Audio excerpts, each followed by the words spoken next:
ফ্যাসিবাদ সরকারের পতনের 1 মাস পেরিয়ে গেল। হাসিনা পালিয়ে যাওয়ার 1 মাস আর বাংলাদেশে নতুন অন্তর্বর্তীকালীন সরকারের 1 মাস হতে আরো 3-4 দিন বাকি। এই সময়ের মধ্যে বাংলাদেশ কি অর্জন করলো সে বিষয়টুকু সংক্ষেপে বললেও অনেক গুরুত্বপূর্ণ ঘটনা এই 1 মাসে ঘটে গেছে। শেখ হাসিনা পালিয়ে যাবার পরে অর্থাৎ ফ্যাসিবাদের পতনের পরে বাংলাদেশ নতুন করে স্বপ্ন দেখতে শুরু করেছে। সেই স্বপ্ন হচ্ছে বৈষম্যহীন নতুন এক বাংলাদেশ গড়ে তুলবার স্বপ্ন, যেমনটি সৃষ্টি হয়েছিল 1971 সনে। স্বাধীনতা যুদ্ধের পরে দেশ যখন স্বাধীন হয় তখন একটা প্রত্যাশা ও সম্ভাবনা তৈরি হয়েছিল। সে সম্ভাবনা ছিল গণতান্ত্রিক নতুন এক বাংলাদেশ গড়বার, যেখানে রাষ্ট্রের জনগণই হবে রাষ্ট্রের প্রকৃত মালিক। কিন্তু নানান কারণে সেটি হোঁচট খেয়েছিল। বাংলাদেশে সে আকাঙ্ক্ষা মুখ থুবড়ে পড়েছিল। তারপর হোসেন মোহাম্মদ এরশাদের স্বৈরতন্ত্র চলবার পরে নানামুখী আন্দোলনের মুখে 1990 সনে যখন স্বৈরাচারের পতন হয় তখন বাংলাদেশের মানুষ আবার নতুন করে স্বপ্ন দেখতে শুরু করেছিল। সেখানেও কিছু প্রত্যাশা তৈরি হয়েছিল। মনে হয়েছিল বাংলাদেশ নতুন করে গণতন্ত্রের পথে হাঁটবে এবং সে বাংলাদেশ হবে জনগণের বাংলাদেশ, অর্থাৎ রাষ্ট্রের নাগরিকরা তাদের মালিকানা ফিরে পাবে। কিন্তু সেটাও এক সময় হোঁচট খায়, সে প্রত্যাশা বিফলে যায়। তারপর 2006 সালে আসে 1/11। সেখানে সামরিক সরকার, একটা ভিন্ন ধরনের বিশেষ সরকার বাংলাদেশকে বিরাজনীতিকরণ করে। সেই বিরাজনীতিকরণের এক পর্যায়ে এসে তারা যখন প্রশ্নবিদ্ধ হয় তখন ইন্ডিয়ার সহায়তায় তারা বাংলাদেশে আওয়ামী লীগকে ক্ষমতায় আনে। আওয়ামী লীগকে যে মঈনুদ্দিন ফখরুদ্দিনের সেই সরকার ক্ষমতায় এনেছে তা ভারতের তৎকালীন পররাষ্ট্রমন্ত্রী, পরবর্তীতে প্রেসিডেন্ট প্রণব মুখার্জি তার কোয়ালিশন ইয়ার্স বইতে বিস্তারিত লিখেছে। শেখ হাসিনা ক্ষমতায় আসবার পর ভারতের সহায়তা ও প্রত্যক্ষ পরামর্শে এক দানবীয় সরকার চালু করে। সেই দানবীয় সরকারের 16 বছরের গুম খুন হত্যা মামলার পরে যখন তাদের পতন হয়, শেখ হাসিনা পালিয়ে যায়, তখন দেশের মানুষ আবার নতুন করে স্বপ্ন দেখতে শুরু করে। সেই স্বপ্নের 1 মাস কেটে গেল। এই 1 মাসে নতুন সরকারটি, অন্তর্বর্তীকালীন সরকার, তারা চমৎকার কিছু সিদ্ধান্ত নিয়েছে। তার মধ্যে এমন একটি সিদ্ধান্ত যেটি কোনো রাজনৈতিক সরকারের পক্ষে হয়তো কখনোই নেওয়া সম্ভব হতো না। তারা বাংলাদেশের সরকারি চাকুরিজীবী সমস্ত কর্মকর্তা কর্মচারীদের সম্পদ বিবরণীর হিসাব চেয়েছে।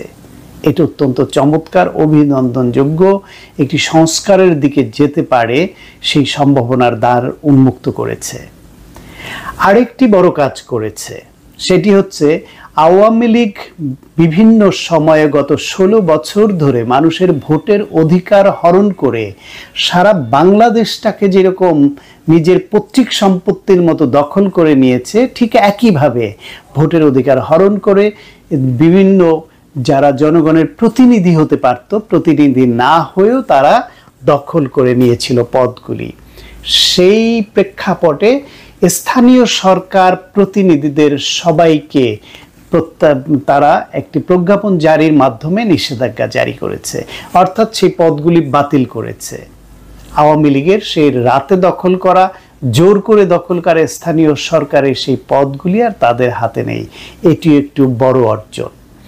সরকার যদিও এই গণহত্যার সহযোগী, প্রত্যক্ষভাবে গণহত্যাকারী পুলিশ, প্রশাসন, বিচার বিভাগ, সংবাদ মাধ্যম সহ সাংবিধানিক প্রতিষ্ঠানের ব্যক্তিরা পর্যন্ত যারা ফ্যাসিবাদের লাঠিয়াল হিসেবে নিজেদের ব্যবহৃত হয়েছে নিজেরা এবং গণহত্যায় সংশ্লিষ্টতা আছে, তাদের গ্রেফতার করতে পারেনি অনেককেই, সামান্য গুটি কয়েককে গ্রেফতার করা হয়েছে, তেমন এটা সংখ্যার বিবেচনায় খুবই নগণ্য, কিন্তু চেষ্টাটা আছে।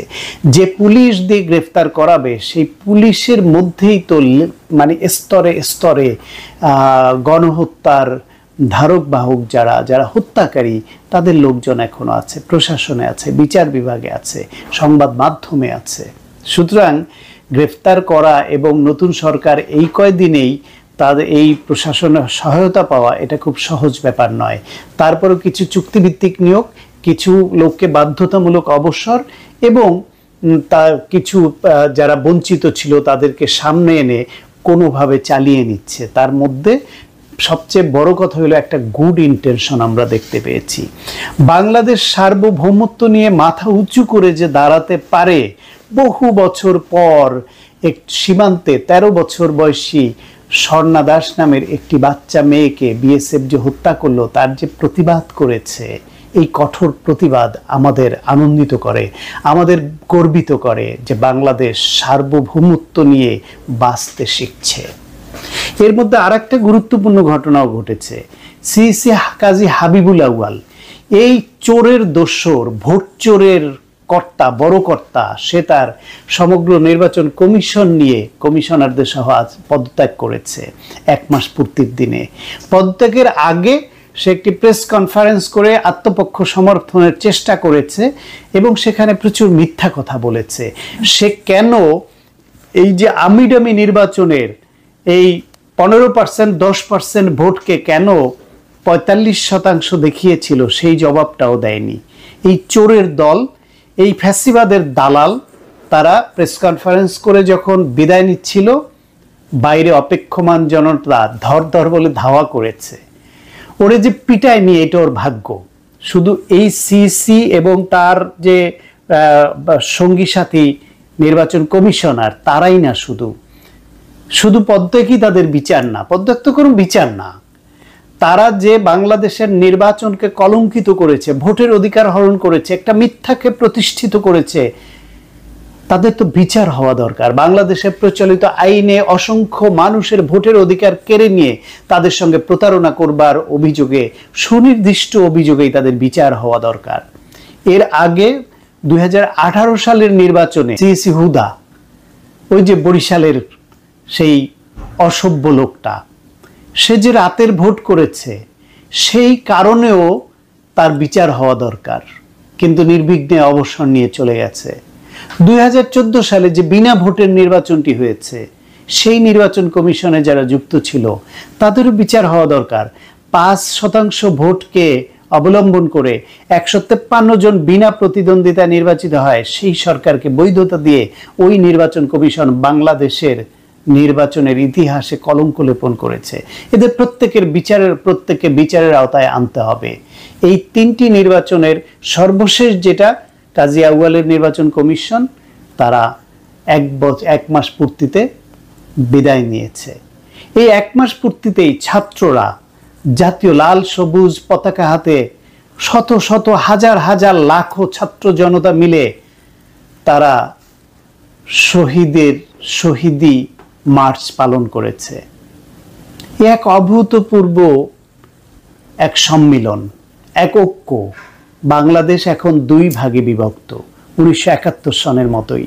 1971 সনে বাংলাদেশ ছিল গুটি কয়েক স্বাধীনতা বিরোধী রাজাকার এক পক্ষে, আর বাকি সমগ্র বাংলাদেশ স্বাধীনতার পক্ষের শক্তি এক পক্ষে। ঠিক গণহত্যার নায়কদের পতনের পরে বাংলাদেশও এখন 2 ভাগে বিভক্ত। এক পক্ষে গণহত্যাকারী ফ্যাসিবাদ, নিশ্চয়ই তারা দুর্বল, নিশ্চিহ্ন হবার পথে, ঘাপটি মেরে ষড়যন্ত্র করার বাইরে তাদের আর কোনো দেখা মেলে না।